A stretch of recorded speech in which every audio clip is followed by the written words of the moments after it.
Now, it's a good thing our tarp is in place. Like I said, the tarpon can jump pretty well. They jump right out. The only upside to this is tarpon are one of the few fish that can go in air. They use their swim bladder like a primitive lung to go air at the surface and survive low oxygen environments that other fish might die in, such as red tide. Now, Scott there should be getting in momentarily. I did want to talk about the puffer. Did you guys get to see him? Yeah. This is our buddy, Puffy. Well, luckily, he's not going to probably pop up today. But everybody loves Puffy. He looks like a cartoon character with those googly eyes. Kind of looks like a fat nurse football. And if you notice there, he kind of has these thick, thick lips. I hate to tell you, those are not lips at all. And the divers hate him. They think he's pure evil. What he's got there are teeth that are fused together. They form a parrot-like beak. Puffy is one of the hardest fighting fish in the tank. Yeah. All right, here's Scott. Remember, he will come to you. There he goes. Make sure you wave to him. Not only is Puffy the hardest fighting fish in the entire tank, they would rather feed the sharks than the puffer. He bites so hard, he eats coral, he eats crustacean. I've seen him come right down here, chew the rocks up to sand. And Scott there, I can tell you from experience, he's gotten bitten really bad by Puffy. A lot of the divers tell me when they get bit, it feels like they want to start crying underwater because it hurts so bad. Then about 10 minutes later, there he is, giving him a wave. There he is, he's got his Kevlar gloves on. About 10 minutes later, Scott's fingernail turned black, and 3 days later, it fell right off. Not his finger, just his nail. Scott, in 25 years, has been bit by everything here. I've never seen him complain. I've seen him come in with shark bites, and bit by the snake. And, he complained for about 20 minutes about that bite, so I know that must have hurt. You can see he's a brat. He's following Scott around. He will chase him before the show, spit water at the surface. During the show, trying to bite him the whole time. And even when the smell of food is out of the water and everybody else swims away, there's Puffy still trying to bite the diver. Now, the water is kind of cold, but you see the fish are following him around. But you see this big grouper here? That's our buddy Oscar. He's a Goliath grouper. I like to call him the not-so-grouchy grouper.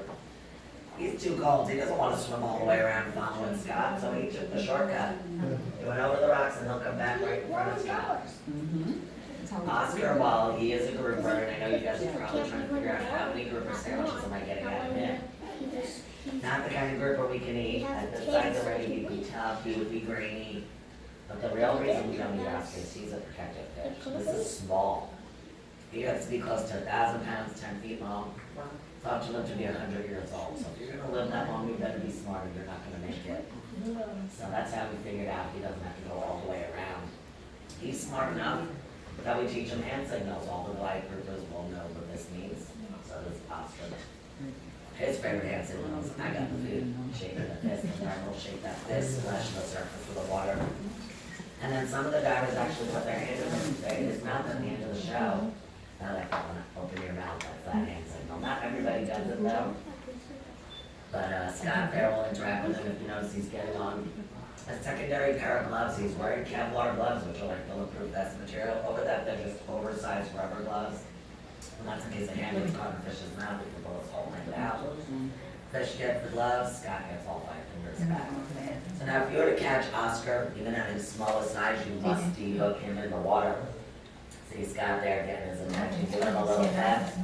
No, get away, you darn sandbar shark trying to bite everybody's tail.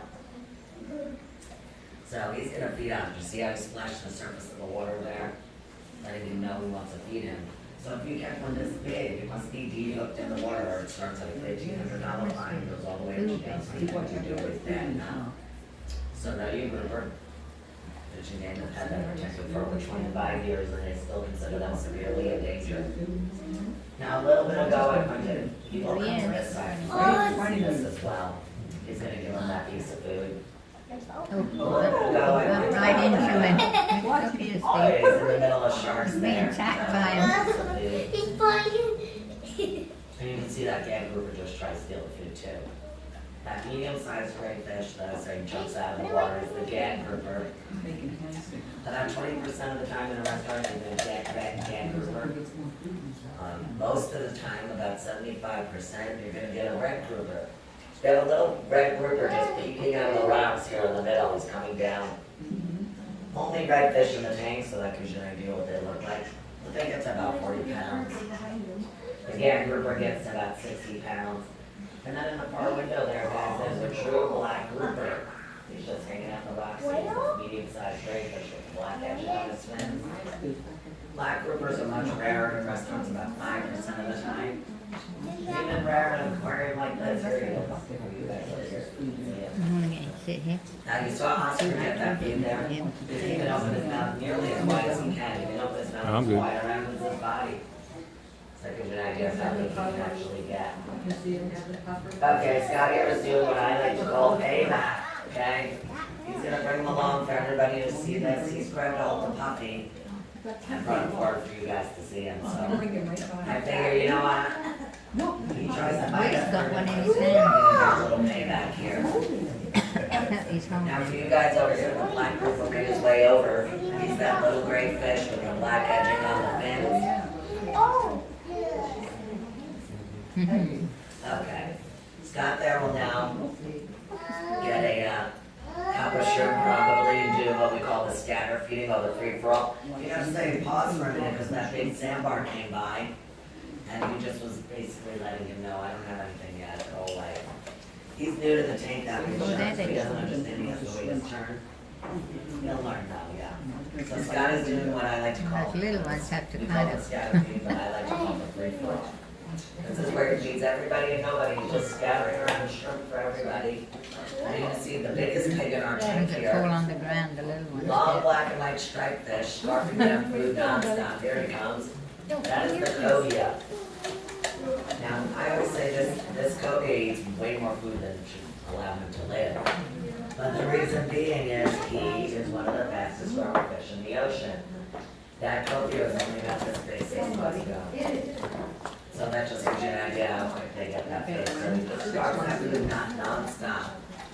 Now, because of their ability to grow so fast, they've started to farm raise them. So if you're in a restaurant, you might see cobia on the menu, or in a supermarket, they're starting to have cobia available. Now, the meat's supposed to be really good to eat and delicate. I don't know, I just work with fish, I don't eat them. But that's what they say, they're pretty good to eat. These are different. Alright, once Scott's got this done, he's gonna start targeting the sharks in here. We have 3 types of sharks. The small little hammerheads are called bonnethead sharks. They're the smallest member of the hammerhead family. But I think he may try to feed them first. Let's see what he does. Or he'll feed the nurse sharks. It all depends on who shows up first. Okay, looks like he's feeding nurse sharks. They'll come against the ladder. Everybody loves it. Yeah. See that? Hear it? Hear that ladder popping noise? That's where the name comes from. Nurse sharks get their name from their sucking ability. It's called a nursing shark, like a baby nursing on a bottle. Scott there gets some really good sounds out of them. The fact that we can hear them through almost 2 inches of glass gives you an idea of the suction pressure behind the bite. Commonly misunderstood as not being dangerous or toothless. This is a real misconception. They do have teeth, they do bite. They're just not your pointy razor blade serrated teeth we see hanging out of most sharks' mouths. They crush their food. They're sucking food out of the sand, so they crab, clam, lobster, squid, and stingray. So they want to crush open the hard shells to get to the soft food inside. So they have specialized teeth for crushing that are set back a little further in the